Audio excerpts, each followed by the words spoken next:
Nah, mungkin nggak semua dari kalian aware ya, kalau Sharp masih konsisten merilis smartphone Aquos yang merupakan smartphone dengan merek dan kualitas Jepang yang mungkin jadi satu-satunya yang saat ini masih eksis secara resmi di market Indonesia. Seperti saat ini guys, mereka baru aja merilis dua smartphone baru, yaitu Sharp Aquos V6 dan Sharp Aquos V6 Plus. Smartphone yang start di kisaran harga 1 jutaan tetapi udah ada NFC-nya.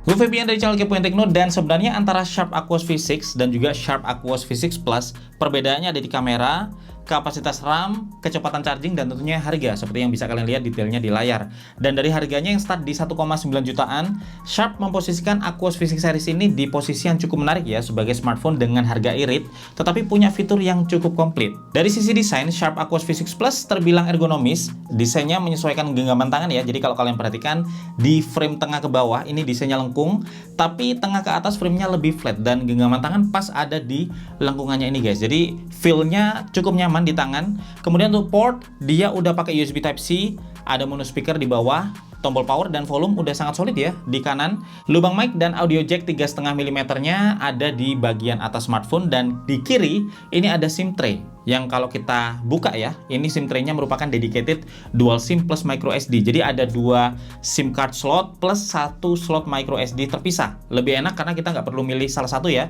Bisa pakai dual SIM sekaligus expand storage pakai micro SD sekaligus. Nah, untuk bahan dia pakai polikarbonat dengan frame berfinishing matte. Di belakang finishing covernya ini bergaya glass ya, lengkap dengan branding Sharp dan Aquos. Terus ada fingerprint sensornya juga di belakang dengan akurasi dan kecepatan scan yang udah oke guys. Sedangkan kalau kita ke depan, kita disuguhi layar yang cukup luas dengan ukuran 6,52 inch.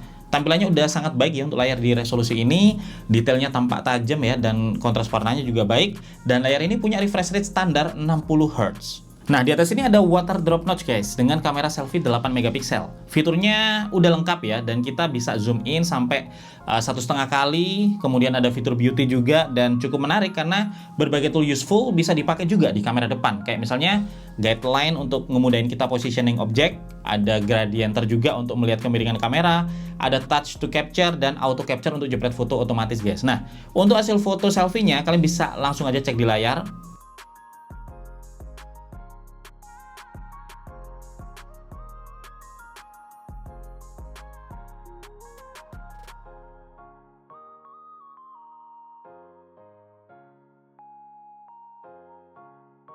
Nah, selain itu kita juga bisa ambil foto selfie portrait dengan tingkat bokeh yang udah ditentukan ya, dan nggak bisa kita ubah sendiri, tetapi hasil selfie bokehnya udah cukup baik, blurnya juga natural dengan separasi background dan objek yang udah akurat.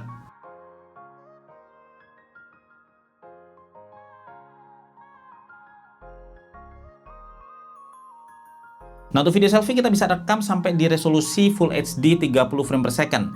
Fitur beauty dan tool lainnya juga masih bisa kita gunakan di mode video ini ya. Dan di sini bahkan kita bisa mute mic kalau misalnya kita pengen rekam video tanpa suara guys. Jadi cukup kaya untuk fitur kamera depan dari smartphone ini. Sedangkan di belakang ini ada 3 kamera kombinasi dari 50 megapiksel kamera utama, 2 megapiksel depth kamera, dan 2 megapiksel makro kamera.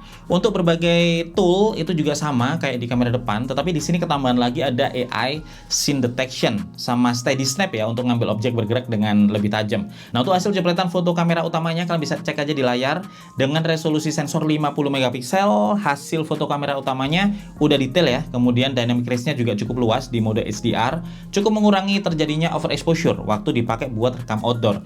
Nah, untuk foto portrait kita bisa atur nih besaran aperture-nya dari yang paling bokeh di aperture 1 ya sampai yang paling mini bokeh di aperture 16. Hasilnya bisa kalian cek di layar, separasi background dan objeknya udah cukup halus. Dan berikut ini hasil jepretan foto makronya yang memungkinkan kita ya untuk ambil foto objek dalam jarak dekat. Nah, untuk video kita bisa rekam sampai di resolusi Full HD 30 frame per second dengan fitur autofocus. Meskipun untuk stabilization ini memang belum ada ya di kamera ini, dan hasil rekaman videonya bisa langsung kalian cek di layar.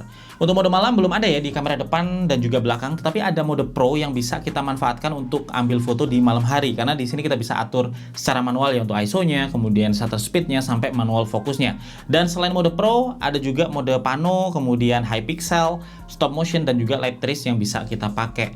Nah, performa di harga 2,4 jutaan, Sharp Aquos V6 Plus ini dilengkapi dengan chipset MediaTek Helio G25 yang dikombinasikan dengan 4 GB RAM dan 64 GB ROM. Hasil benchmark AnTuTu-nya dapat skor 113.565. Secara performa harian sih udah cukup nyaman, dan kalau buat gaming masih ngangkat lah ya dengan setting yang disesuaikan. Misalnya buat PUBG, kita masih bisa main di setting grafis smooth dengan frame rate medium ya, dan stylenya klasik.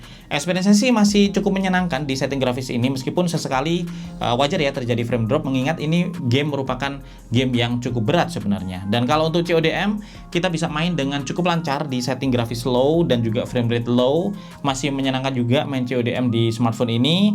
Dan kalau untuk Mobile Legends, kita bisa main di setting grafis smooth dengan refresh rate high, dan experience-nya juga masih cukup mulus ya di sini. Jadi untuk performa masih oke lah untuk smartphone di harga ini. Dan untuk sensor ada accelerometer, ada light sensor, orientation sensor, proximity, sound sensor, dan ada magnetic sensor juga.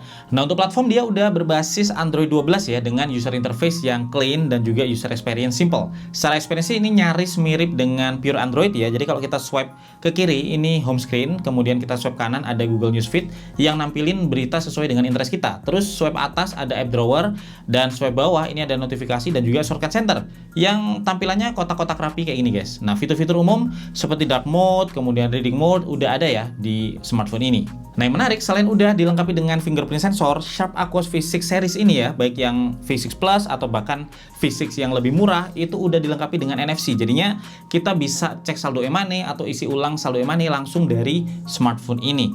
Nah, kalau untuk baterainya, smartphone ini dilengkapi dengan baterai berkapasitas besar ya, 5000 mAh, yang udah bisa dipakai seharian dengan dukungan fast charge 15 watt. Tetapi memang support ini cuma tersedia di Aquos V6 Plus aja, karena untuk varian yang V6 dia menggunakan charging 10 watt, meskipun kapasitas baterainya udah sama besar 5000 mAh juga. Dan untuk kesimpulan, menurut gua ini smartphone yang menarik ya dari Sharp, karena dengan harga start di 1,9 jutaan untuk Aquos V6 dan 2,4 jutaan ya untuk yang V6 Plus, kita udah mendapatkan fitur yang cukup komplit dari NFC, kemudian fingerprint sensor, baterai besar 5000 mAh, platform yang clean dan juga minim bloatware. Dan untuk yang V6 Plus ini udah dapat kamera utama 50 megapiksel juga.